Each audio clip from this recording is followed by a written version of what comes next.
all, this is Dr. Arpana Chaturvedi from the Department of Information Technology. The subject which I am teaching is Artificial Intelligence. Within this, today we'll cover Unit 5, within which we'll be talking about Lisp. So basically, Lisp is a programming language used for artificial intelligence, and the full form of Lisp is Lisp Programming Language. LIS is Lisp. So it is the second oldest, highest level programming language after Fortran, and has changed a great deal since its early days. And a number of dialects have existed over its history. Today, the most widely known general purpose Lisp dialects are Common Lisp and Scheme. So it was invented by John McCarthy in 1958 while he was at Massachusetts Institute of Technology, that is MIT. So if we talk about Lisp, as I said, it has been invented by John McCarthy. It was shortly after the development of Fortran only. It was first implemented by Steve Russell on an IBM 704 computer. It is particularly suitable for artificial intelligence program as it processes symbolic information effectively. It is based on S expression, symbolic expression. And commonly Lisp originated during the 1980s and 1990s in an attempt to unify the work of several implementation groups that were successor of MapClips, like Zeta Lisp and NIL. NIL, the full form is New Implementation of Lisp, etc. It also serves as common language which can be easily extended for specific implementation. And basically, programs written in Common Lisp do not depend on machine. These are machine independent programs. It is machine specific characteristics such as word length, etc. So if we talk about features of Common Lisp, it is machine independent. It uses iterative design methodology and easily extensible also. It allows updating the program dynamically, and it provides high level debugging. It is based on object oriented programming. It provides you a very easy way to implement or create macro. It is having a wide variety of data types like objects, structures, lists, vectors, adjustable arrays, hash tables, symbols. It is expression based. It provides a complete input-output library, and it provides extensive control structures also, which we'll see in coming classes. So on the basis of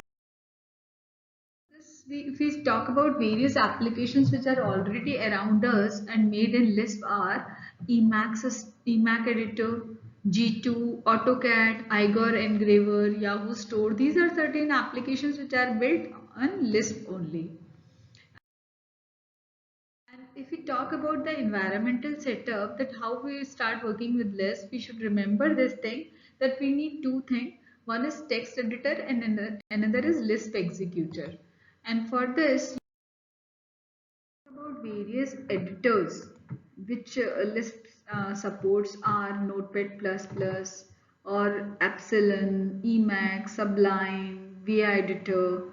Name and version of text editor also vary on different operating system. For example, Notepad will be used for Windows, VI is used for Linux.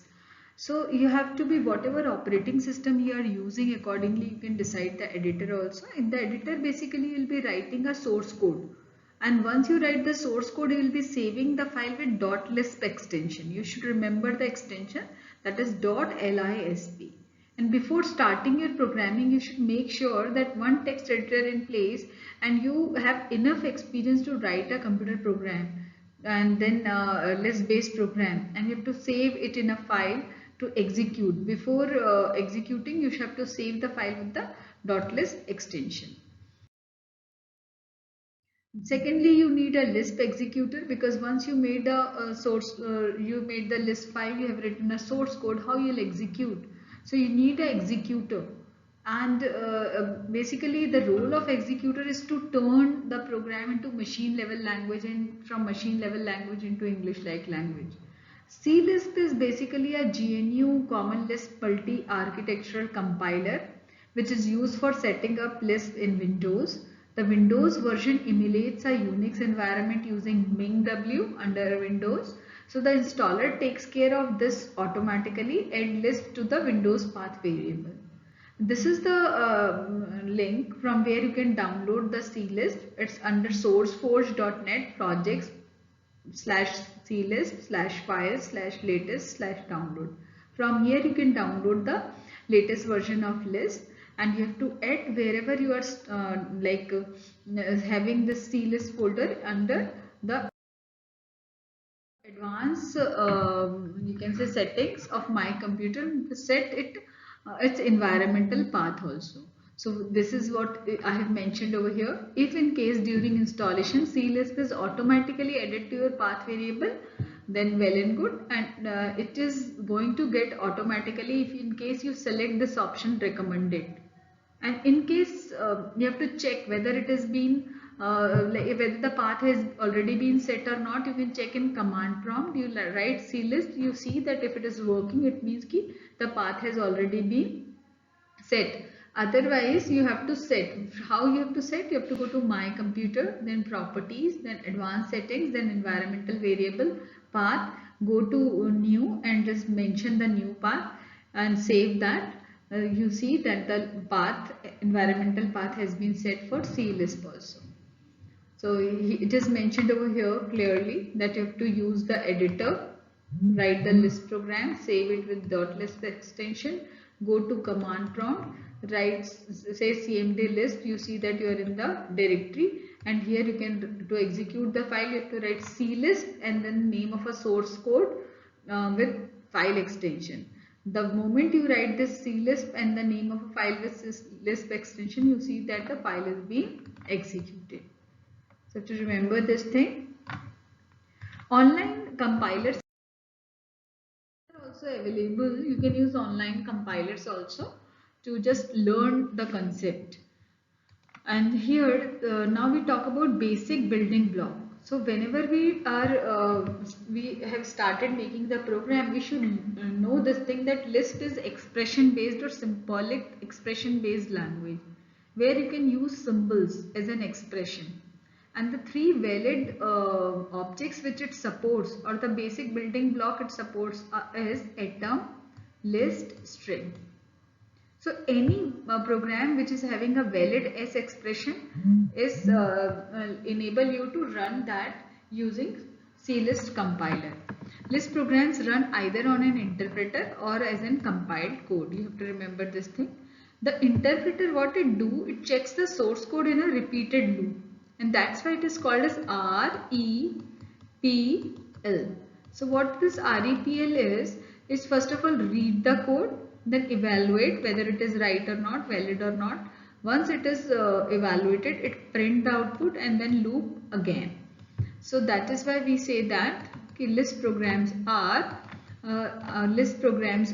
basically your REPL based program, where execution is based on read, evaluate, print, loop or REPL way. So in this, if we move ahead, we talk about atom first of all. What is an atom? So atom is basically a single unit or a number or a string of contiguous character where no spaces are allowed. It is in continuity. Whenever you are writing anything in a continuity, even using a spatial symbol, we say that that is a single atom. Like it includes numbers and spatial. Here I have written hello from Jim's online class. This is the one atom, because there is no space. All the characters are in continuity. There is no space. So what we say, that this is an atom. No matter how long it is not having any space in between. Similarly, name is an atom. This digit is an atom. This particular character, including asterisk symbol, is an atom. Block #221 is an atom. These all are atoms. Similarly, if we talk about list, what is a list? List is a collection of atoms. If there are more than one atom, we say that it is a list. The thing which we need to remember is that all the atoms should enclose within parentheses. So this is a list. It is having 4 items. So I, M, A list. Or we can have list within list also. Like here, one atom is A. This is a list which is having 3 atoms. Then other rest of the atoms are D, E, F, G, H. We can have an empty list also. Then we are having third building block, that is a string. String is basically a group of characters which are enclosed within double quotation marks. Like, see here it is mentioned, I am a string. It is enclosed within double quotes. So this is a string. Or please enter your name. It is enclosed within double quotes. That's why it is a string. In case it is having a parenthesis, it becomes list, but it is not having parenthesis. It is enclosed within double quotes. Here it is enclosed within parenthesis. That is why it is a list. And each and every individual word is an atom over here. Whereas this is all the words, collection of all the words are making a string, because everything is enclosed within double quotes. So these three are the building blocks of list. You can try certain programs. You have to remember one thing: whenever you are writing any program, any expression, symbolic expression in list, you have to follow one notation, that is prefix notation. You have to follow prefix notation. This is mandatory. Whatever you are writing, that should be enclosed within parenthesis, and the expression should always be having a prefix notation. Like if it's within parenthesis I write plus AB, it means that I want to add A with B. So the prefix notation of this is operator come before the operands, and operand should come in a sequence on the basis of the priority of operations or to be done in a symbolic expression. So we know the BODMAS rule, we know the priority of operators. So accordingly, the compiler will be going to execute the expression, evaluating the expression and evaluating it. Like here, the expression which was given to solve was A into B plus C within parenthesis divided by T. How it will be written in list? In list, we know that first of all we have to calculate B plus C. So the postfix expression of this is plus BC. Then it has to be multiplied by A on the basis of priority. That is why the prefix notation of this entire will be into A within bracket plus BC. Then you see that whatever the output is to be divided by D. So here it is a division symbol and here it is D, and finally this parenthesis is opened here and closed here. So this is what we need to remember, how to convert an expression following all the priority of an operator. So here first of all it will be solving the inner bracket, means finding out the sum of B and C. Whatever the sum will be, it will be going to multiply that sum with A. Whatever the output will be, let's say Q, it will be dividing that with D, and finally will be going to give the output of this particular expression, which is mentioned over here as a prefix notation. Now second, we see one more example, that is how to convert a Fahrenheit temperature into centigrade. So we know the formula. The formula is, if we are given 60 degree Fahrenheit and we have to convert 60 degree Fahrenheit into centigrade, we know that the formula is whatever the centigrade temperature is into 9 divided by 5, and then the whole thing has to be get added with 32. So to convert this into prefix expression, we are having now 60 into 9 divided by 5 plus 32. So first of all we have to divide 9 by 5. Whatever the output is to be multiplied by 60. Whatever the output is to be added with 32. So we have written first of all 9/5 within innermost bracket, then multiplied by 60. Whatever the output is over there, that will be going to get added with 32, and this is the main parent. This is how we need to write the expression in list. So to execute it, we have to use Control plus E. The moment we press Control plus E together, we see that the file is being executed and the output is there. So on the basis of this, what we say that in case we write in this way plus 7, 9, 11, what it will do, it will add 7 and 9 together, whatever the sum is will be going to get added with 11, and we see that the output is 27. We can write this statement in this way also. Write is a function which is used to display the output on a screen. So how we write this? Write is a function, that's why it is also coming within parenthesis, but what it will be going to write, it will be going to write the output of this, evaluated output of this particular list, and this list contains plus 7, 9, 11.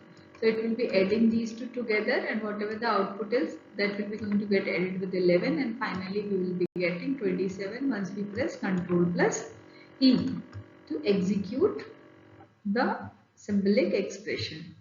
So these are few examples. So what we need to remember that how the evaluation is going on. So it is translating the program first of all, and while translating it checks the semantics also, that whether the semantics and syntax are proper or not, are being implemented on the objects or not. If they are implemented, it will be going to evaluate and going to give the output. So what we say that the reader translate the string of character to Lisp object or S expression. The evaluator defines syntax of Lisp form that are built from S expression. The second level of evaluation defines the syntax that determines which S expression are Lisp form. The evaluator works as a function that takes a valid Lisp form as an argument and returns a value. This is the reason why we put the Lisp expression in parenthesis, because we are sending the entire expression or form to the evaluator as an argument. We need to remember this thing. So these are the three steps. Repeating again, the reader translates the string of character to Lisp object. Then once the reader work is over, evaluator comes into the picture. Evaluator defines syntax of Lisp form that are built from S expression. This second level of evaluation defines a syntax that determines which S expression are Lisp form. Then evaluator start working as a function that takes a valid Lisp form as an argument and going to return the evaluated value. And this is why the things are kept in parentheses.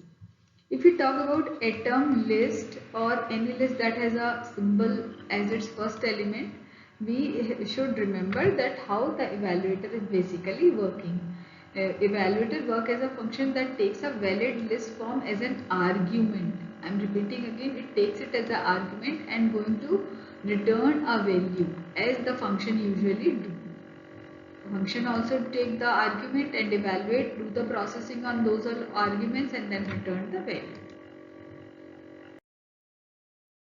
So here another example, if I write line within double quotes hello world, this is a string, or if I am writing write line I am at online class exclamation mark learning list. Here I have used single quotes online class. So what is the output? See, hello world printed as it is, whereas I am at online class exclamation mark learning list. These all special characters are mentioned over here as it is, and the rest of the things are being enclosed within double quotes. So you can do this also. You can print in this way a particular line also. Similarly, if you want to add a comment, how to add comment? So to add a comment we use semicolon.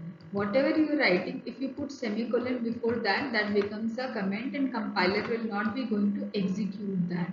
That is for you only. As mentioned here you have written write line hello world, it is a greet.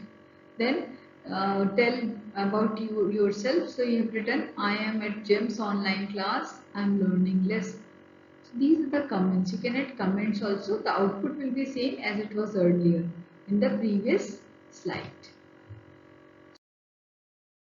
So we can say that certain points which we need to remember are the basic numeric operation which we have to do using operand, addition, subtraction, multiplication, division. List represent a function called fx as fx. Suppose this is a function and this is an argument. So in list you have to call it like this. Within parentheses, you will write the name of a function, then the argument. This is like cos 45 is a function. Fine. So how you'll write? You will be writing, this is a function. You have to find out the cos value of 45. Argument is 45. In list, we will be writing within parentheses cos, then space, then 45 in this way. So list tries to evaluate everything including the argument of a function. Only three types of elements are constant and always return their own value. One is number, another is t is a logical true, and another is nil. So the value nil stands for logical false. So or empty list. So you have to remember this thing, that the three constants only are being going to return by a function. One is t, another is nil, and another third one is number. Now we see that what are the naming convention in lists. So name or symbols can consist of any number of alphanumerical character other than white space. White space should not be there. Open and closing parentheses should not be there. Double and single quote should not be there. Backslash, comma, colon, semicolon, and vertical bars. These all characters should not be there. If you want to use any of these characters, you have to make use of backslash character, escape character. It will be going to omit its original meaning, and it will be taking it as a character. A name can have digits but not entirely made of digits, because then it would be read as number. Similarly, a name can have periods but can't be made entirely of periods. So you can look over here. This is an example. Here, list is evaluating everything including the function argument and list number. At times we need to take atom list literally and don't want them evaluated or treated as a function call. Like over here, suppose I am writing right line within double quote, single quote used, it inhibits evaluation. And here I am writing right single quotes into 2, 3. So what the output is? As it is. As I have used single quotes, it will be going to print it as it is. It will not be going to take it as an S expression and going to evaluate it. Whereas if I omit this single quotes from here and simply write right into 2, 3, it will be going to evaluate this expression and return 6. So this is the difference between this usage of single quotes and non-usage of single quotes. So this is all about a basic introduction of list. Rest we will see in another class. Thank you.